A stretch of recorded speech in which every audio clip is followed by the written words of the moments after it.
Muito bom, chegamos aqui ao finzinho do terceiro Mamar do livro de Kuzari. Na aula passada a gente viu que o Kuzari perguntou duas coisas para o Haver. Ele perguntou com relação a psukim, explicações de psukim que a priori não fazem sentido, e Agadot, historinhas que aparecem na Gemara que nem sempre são compreensíveis, parecem historinhas absurdas, as famosas histórias de pescador. Então, na aula passada a gente viu com relação aos psukim, como explicar eles, ter a noção, saber que, do mesmo modo como que os nossos sábios fizeram os Mishnayot, a fundo, encontrando sentido para cada palavra e palavra, tem lógica a forma como eles estudam, eles explicam muitas vezes, assim também Psukim. Às vezes a gente não sabe como eles chegaram nessa conclusão, mas com certeza o estudo deles de Psukim não é menos do que a forma como eles estudam as Mishnayot. E embora nem sempre a gente saiba quais são as ferramentas, como eles fazem exatamente para entender os Psukim, não há dúvidas de que isso foi feito de forma séria, de forma lógica e calculada. E com relação a Zagadot, tem muitas histórias na Gemara, às vezes histórias milaborantes, às vezes histórias que não fazem o mínimo sentido. Como lidar com elas? Será que elas são reais? Será que elas não são reais? O que elas significam? Por exemplo, tem as famosas histórias de Rabba Bar Bar Hana. São famosas histórias que você lê elas e fala, não pode ser que isso é real, não pode ser que é verdade. Ele conta que uma certa vez ele foi para o Ar Sinai, ele viu lá no Ar Sinai a Kravim, ele viu lá escorpiões brancos do tamanho de burros. Que história é essa? Será que realmente ele foi para o Ar Sinai? Será que ele viu lá e ondas gigantescas que queriam inundar o mundo? Várias histórias que muitas vezes não fazem sentido. Então, o Haver fala que, olha, saiba que existem alguns tipos de histórias. A nossa Gemara, a Torá Shebel-Peh, ela é dividida entre a parte de Alachá e a parte de Agadot. A parte de Alachá trata de Alachá, explicação de Psukim, Alachot de Korban Pesach, Alachot de Shabbat, Alachot de Kashrut, Alachot de Tzitzit, Filim, Alachot. Existe a parte de Agadá. A parte de Agadá é conhecida como a parte de Emuná, de Machshavá, filosofia judaica, que ela trata dos princípios do judaísmo, os princípios da nossa fé. Essa parte de Agadá, muitas vezes ela é formada de drashot, explicações de psukim, tratando de assuntos espirituais. Às vezes ela é formada por historinhas que nem sempre têm sentido. Então, o Haver fala, olha, existem aqui alguns tipos de historinhas.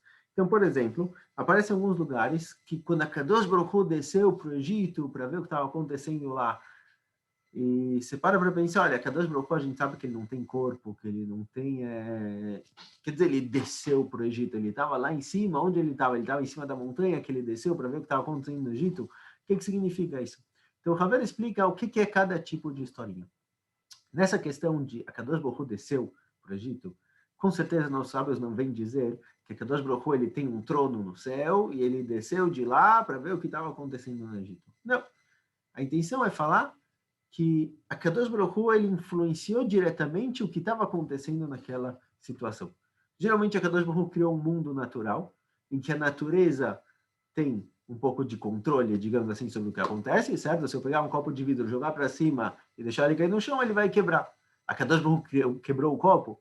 Não, ele colocou leis da natureza, que quando eu jogo uma coisa para cima, ela desce, gravidade, e que o vidro, quando ele bate em algo duro, ele quebra. São leis da natureza. O que aconteceu no Egito é algo fora do comum, é algo fora da natureza. Kadosh Baruch Hu desceu lá para o Egito para ver o que estava acontecendo. Não é que realmente ele desceu, foi lá, que a Kadosh Baruch Hu saiu de algum lugar e foi para lá, e sim, essa linguagem vem passar para a gente essa ideia de que a Kadosh Baruch Hu estava presente especificamente naquela situação para mudar as leis da natureza. Por exemplo, outro tipo de historinhas que aparecem em Hazal, quando nossos sábios contam que eles viram Shedim, demônios ou anjos, aqui fala o Haver, olha, é verdade, não tem problema nenhum. O fato de que a gente não consegue ver, o fato de que nós não temos capacidade de ver um anjo, que é um ser espiritual, é porque nós somos mais materialistas. Nossa visão ela é muito material. A gente consegue ver coisas que são materiais, não coisas espirituais. Mas é possível que os tzadikim, os hassidim que tinham durante o Beit Sheni, eles conseguiam ver coisas que nós não vemos. Tem Agadot, tem histórias que elas vêm passar alguma mensagem. Ou uma mensagem oculta, ou uma mensagem que trata de sodot, de segredos da Torá, que eles quiseram passar para a próxima geração, só que não quiseram que todo mundo soubesse, como essas histórias de Rav Bar, por exemplo, dos escorpiões brancos do tamanho de burros. Ele está usando uma metáfora para passar uma ideia, para passar um conhecimento para quem entende o que representa o acravo, o que representa o escorpião, a cor branca, os burros, o que isso tem a ver com o Har Sinai. São simbologia, é uma simbologia, são símbolos que vêm passar alguma ideia que ele não quer que todo mundo entenda. Então ele conta isso dessa forma. Às vezes tem historinhas que você lê, parece uma historinha normal, uma historinha simples, sem problema nenhum, que realmente a função dessa história não é contar algo histórico, não é contar um fato que aconteceu no passado, e sim nossos sábios querem passar uma ideia. Certo? Então as histórias de Hillel Zaken, no encontro dele com os três guerimos, três pessoas que quiseram se converter, o cara que queria provocar Hillel Zaken, deixar ele nervoso, são várias historinhas que não necessariamente aconteceram, é possível que sim, é possível que não, mas o principal dessas histórias é passar uma ideia, passar uma mensagem. Por isso, essas histórias têm que ser estudadas a fundo também. Tem que prestar atenção nas palavras, com que palavras nossos sábios passaram essa ideia. Então, esses são tipos de histórias que, na verdade, não são reais, são Meshalim, que vêm contar algo. O que exatamente? Nem sempre a gente entende. Às vezes são sodó da Torá, são segredos, às vezes são coisas um pouco mais simples, são mensagens, são ideias passadas através delas.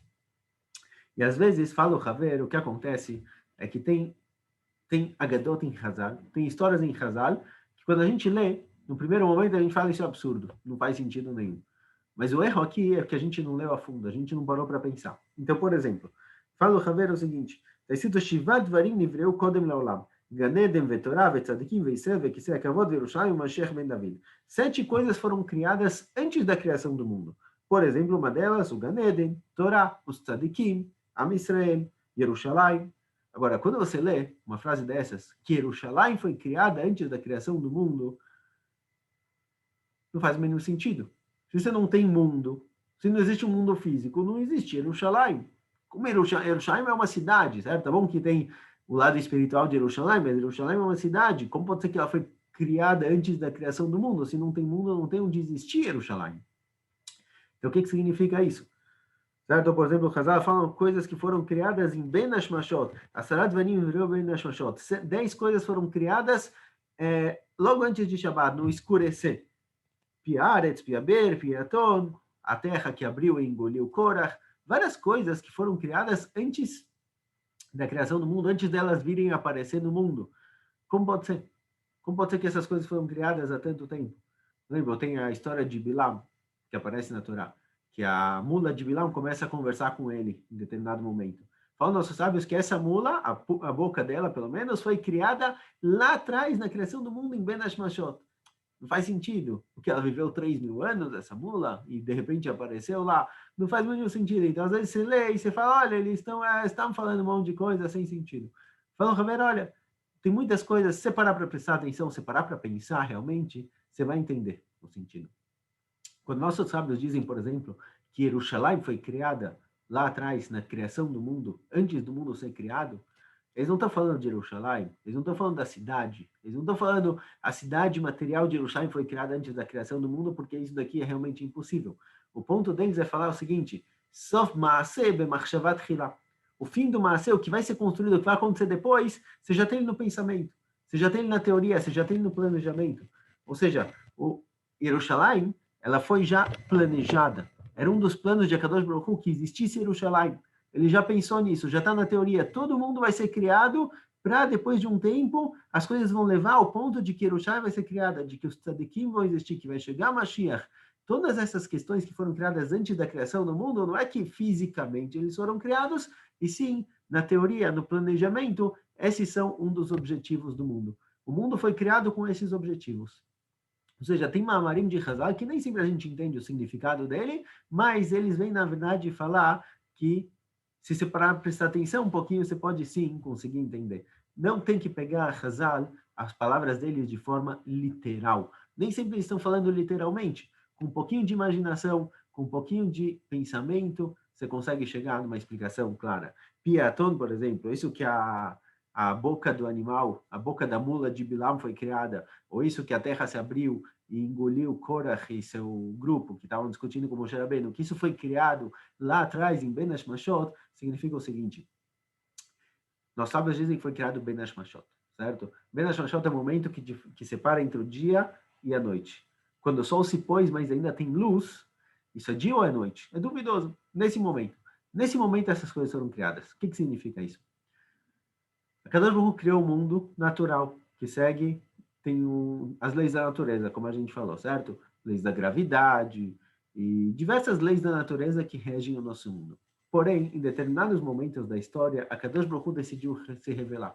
A Kadosh Baruch Hu decidiu criar naquele momento um milagre, uma mudança da natureza. Que uma mula fale, que a terra abra a boca e engula as pessoas, são coisas que não fazem sentido, são coisas que não são naturais.